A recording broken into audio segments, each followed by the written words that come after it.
بسم اللہ الرحمن الرحیم۔ ایک شخص نیکی کا ارادہ ہے، فرض کیجئے ٹنوں نیکی کما لی اس نے۔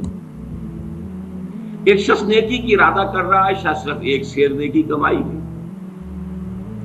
ہماری نگاہ ظاہر بین میں وہ ایک سیر بے حقیقت ہے ٹنوں کے مقابلے میں، لیکن ہو سکتا ہے کہ جو شاکلہ تھا اس کے اعتبار سے یہ ایک سیر جو ہے وہ بھی بہت بڑی اچیومنٹ ہے۔ اس کے اندر رکاوٹیں اتنی تھیں، اس کی جبلت کے اندر خامیاں اتنی تھیں، اس کی سرشت کے اندر رکاوٹیں اتنی تھیں، struggling hard، تب کہیں جا کر وہ ایک سیر اس نے جو ہے وہ کمائی کی ہے نیکی کی۔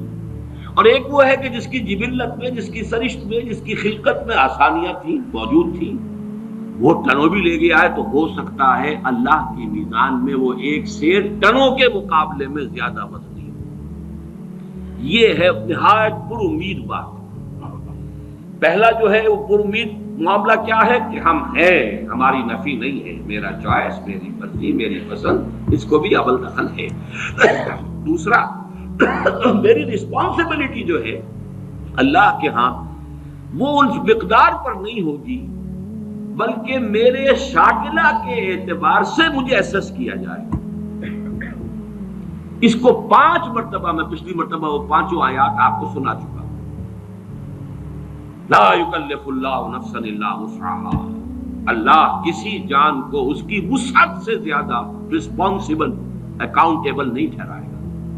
اور اللہ کا یہ بڑا، یوں سمجھیے کہ سپر کمپیوٹر جو ہے، وہ سپریم کمپیوٹر اللہ کا، اس کا ہم تصور نہیں کر سکتے۔ ہر انسان کا شاکلہ، اس میں کیا تھا، گیون کیا تھا، جینز کیا تھے، ماحول کے کیا اثرات ہوئے، اس سے شاکلہ کیا بنا، اب اس میں اس نے کیا کمائی کی۔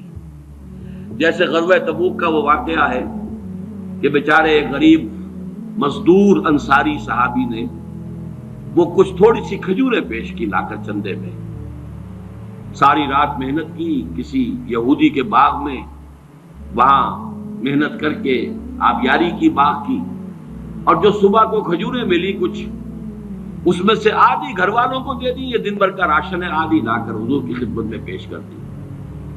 اب وہاں جو ایک بہت بڑا لگا ہوا تھا ایک انبار، ہر طرح کا ساز و سامان آ رہا ہے۔